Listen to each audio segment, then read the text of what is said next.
Hey y'all, it's your favorite Armadillo Lord here, and with the ancient Pokemon being woken up by the villainous teams, I decided the best thing to do was go hunting for some legendary and mythical Pokemon while Hoenn is getting set ablaze.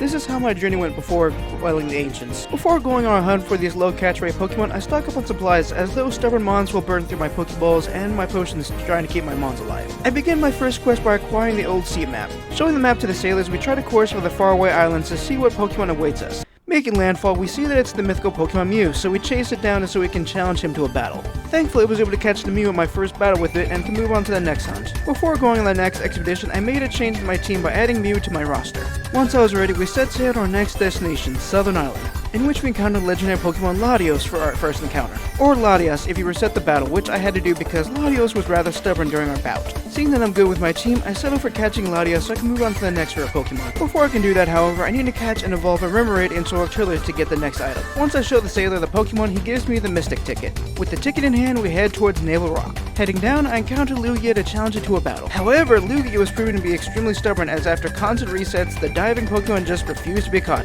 These repeated attempts ate up around half an hour of my stream. Eventually, I just gave up on trying to catch Lugia for now and climbed up to try my luck on the next Pokemon. At the summit, I encountered Hoenn and prayed that the rainbow Pokemon doesn't give me as much grief as his downstairs neighbor did. While he did give me some trouble and ate up some of my time, I eventually was able to catch Hoenn and set me at ease knowing that Lugia is not impossible to catch. So I then headed back to Lugia where I challenged him to a rematch. He was still difficult to capture, but in the end, and after more resets, I was able to catch a diving Pokemon. Once all my adventuring was over, I flew back to Moss Deep City to continue with the mainline story, where the Space Center is being invaded by Team Magma and were very kind for waiting for me to defeat them. Steven was also waiting very patiently for me, so I decided to finally help him out against Maxie. Start this battle off hot by cooking up Crobat and serving it back to Maxie, knocked out. Unfortunately, Maxie had complaints about our kitchen as Swampert is cut up and down, so we have Mew to take his place. Shiftry couldn't handle the heat as Hydrapple burns him up into a crisp, leaving 4 more to go. Needing more protein on our dish, we knock out Doju and give the scraps back to Maxie. Making sure everything is safe, we take out Ursaluna, leaving 1 Pokemon left to deal with. To top things off, we blast Camerupt out of here and defeat Maxie. Once Team Magma was cleared out, we picked up the HM for Dive. With our new field move, we hit the routes looking for our next city and trying to find Team Aqua. During my search, I got a call from May in which she told me about some large green Pokemon which she saw in the sky. Eventually I found Sootopolis City first, allowing me to fly back here when I need to.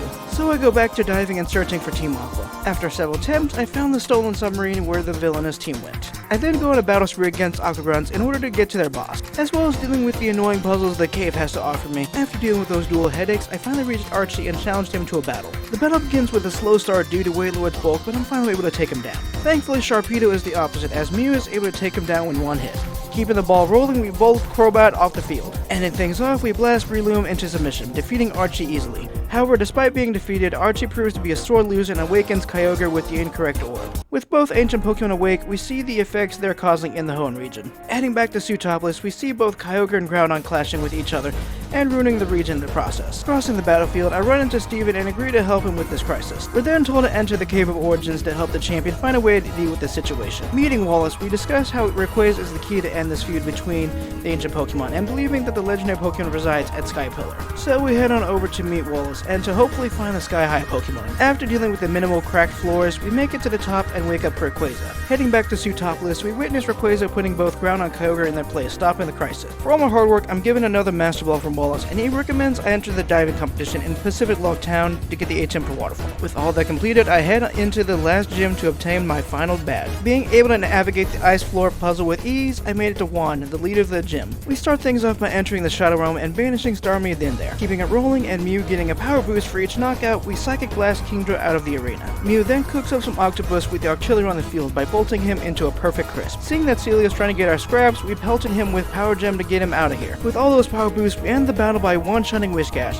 defeating Juan and securing our final gym badge. Feeling victorious, we make our way back to Sky Pillar. Once inside, we see the quakes caused by the battle have damaged the floors, and now have to navigate a more difficult path that gave me a ton of grief when I was a kid. Thankfully, it didn't take too much trouble, and now it's time to have an epic battle with Rayquaza, in which I skip by chucking a Master Ball and securing me an instant capture. Heading back to Pacific Log, we take part in the diving competition to get the HM for Waterfall. Now, for me to win this Safari contest, I need to catch the most valuable Pokemon to beat the high score and claim the prize I seek. After countless searches and resets, I decided to settle with a Gorbis. After presenting my Pokemon, he declared me the winner and awarded me the last HM. With it in hand, I search for the last destination of my journey. Eventually, I make it to Evergrande City and use Waterfall to get to the the Pokemon Center. Once inside, I take a well-earned rest before venturing into Victory Road. But that will be for the next video. Thank you all so much for watching. Be sure to like and subscribe for more content like this, and hopefully I'll see you all next time.